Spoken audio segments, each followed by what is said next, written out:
শুভ সকাল বন্ধুরা, তোমরা কেমন আছো? আশা করি ভালো আছো, আমরাও ভালো আছি। তো মল্লিকাস ব্লগে তোমাদের সবাইকে স্বাগত জানাচ্ছি। আজকে আবারও আমি চলে এসেছি নতুন একটা ভিডিও নিয়ে। তো ধৈর্য ধরে দেখার অনুরোধ রইল তোমাদের কাছে। মেয়েকে সবে খাইয়ে দাইয়ে স্কুলে পাঠিয়ে দিলাম। ওর পরীক্ষা আজকে শেষ হয়ে যাবে। আর ছেলে পড়তে গেছে, এখনও ফেরেনি। ও ফিরলে আবার ওকে স্নান করিয়ে খাইয়ে ওকে আবার স্কুলে পাঠাবো। আজকে ওরও পরীক্ষা আছে। তো সকালবেলা স্নান সেরে বাসি কাজটা সারার পর স্নান সেরে পুজো দিয়ে তারপর একটু ভাত আর আলু ভাজা করে মেয়েকে খাইয়ে তাই পাঠালাম। এবার শাশুড়ি মা তো গেছেন তীর্থধামে, তাই জন্য নিরামিষই খাচ্ছে আজ কদিন।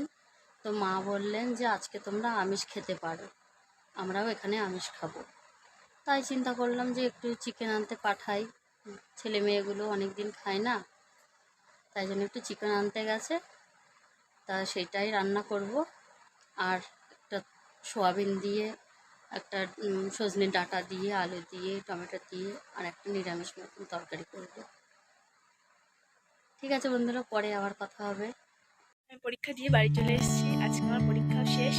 আর আমরা এখন যাচ্ছি, আমি ভাই আর একটা বোন যাচ্ছি একটা দিদিদের বাড়ি। আজকে নেমন্তন্ন ছিল, সেই জন্য। তো চলো দেখাই তোমাদেরকে।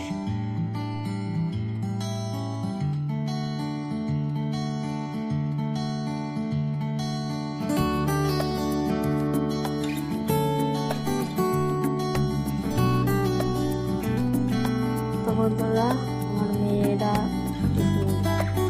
নেমন্তন্ন বাড়ি থেকে খাওয়া দাওয়া করে চলে এসে এবার চা বসিয়েছে। ও নিজেই বসিয়েছে চা। তো হয়ে গেছে, চাটা নামাবে।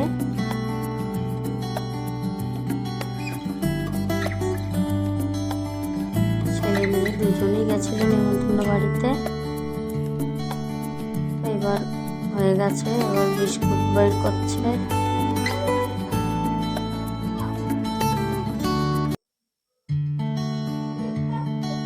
আমার পোকোকে আবার দিতে হয় বিস্কুট।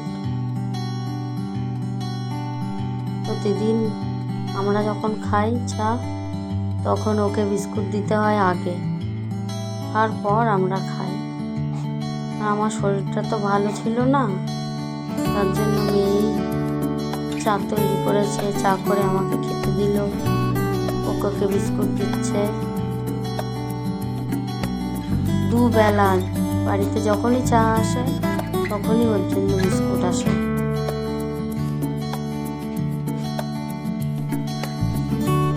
দু মাস বয়সের থেকে ওকে আমরা পুষেছি, এখন 2 বছরের বেশি বয়স হয়ে গেছে ওর।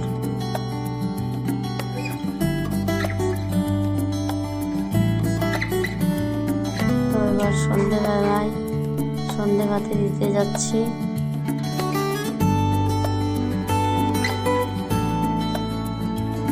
এই ভিডিওটা ভালো লাগলে অবশ্যই লাইক করো।